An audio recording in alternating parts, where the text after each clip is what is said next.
Dobro jutro, tukaj je Valentin. Ura je 8. Danes bom pogovoril o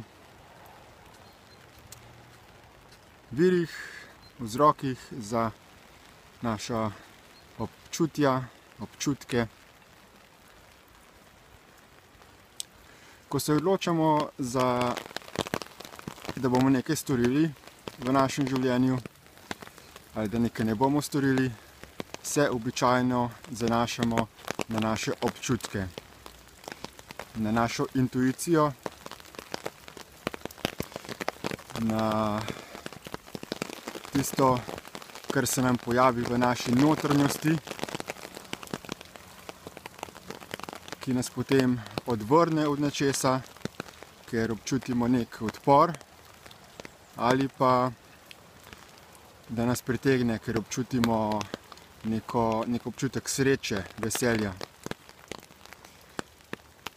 No in glede tega smo zelo prepričani, da občutki so del nas, so nek indikator, neko zanesljivo sporočilo naše podzavesti, našega višjega jaza, našega pravega jaza, angelov ali kakorkoli že, višjega vodstva, da nas usmerja. Ker mi seveda z umom ne moremo dojeti, kakšna realnost je, kaj je vse v ozadju vseh stvari, ker smo preveč omejeni pri dojemanju realnosti.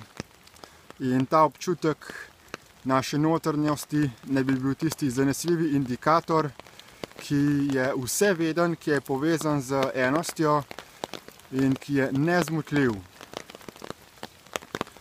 No in ravno to je mehanizem, preko katerega deluje sistem meddimenzijskega zasužnjevanja in zaslepljevanja iz strani določenih bitij, preko tako imenovanega umsko-zavestnega sistema oziroma sistema ljubezni in bele svetlobe. Namreč določena bitja so začela v zgodovini stvarstva razvijati sistem nadzorovanja in manipulacije. In ključni sistem zaslepljevanja in vodenja je ta, da je ta sistem tak, da oseba, ki se jo želi manipulirati, ne zaznava te manipulacije. Ker v trenutku, ko se zavedaš, da si manipuliran, da si nadzorovan, zasužnjevan, potem seveda pride do upora. Zato se je poskrbelo, da je ta sistem narejen tako zelo subtilno, tako zelo pretkano, da se ga ne zavedaš.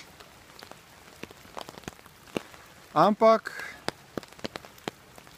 če se pogleda dejansko v svojo globino, v svojo notranjost, ga pa je možno kljub temu prepoznati. Samo potrebna je skrb, interes, zanimanje za to in pozornost in čas, da se poglobimo vase in da odkrijemo ta sistem prevare. Torej, če se zanašamo 100% na svoje občutke, na svojo intuicijo, na neke energije, ki se pojavijo znotraj nas, v solarnem pleksusu, v trebuhu, kjerkoli že. Če sprejmemo vodstvo teh občutkov, potem smo mi sužnji. Potem delujemo neodgovorno. Pomembno je, da vedno raziščemo vzroke za vse, kar se dogaja, za vse, kar občutimo, in pridemo do temeljnov. zakaj se je nekaj pojavilo. ker vsaka energija ima izvor, je posledica konflikta med realnostjo in je indikator manipulacije. Pomembno je torej, da samega sebe vodimo v življenju na osnovi zdrave pameti in predvsem pa tistega, kar je najboljše za vse, in da absolutno ne zaupamo nekim občutkom, ki jih nismo ozavestili, temveč da vedno raziščemo in pogledamo, kakšno prepričanje, kakšen namen je resnično v ozadju. Toliko za danes, v razmislek. Lepo se majte in nasvidenje.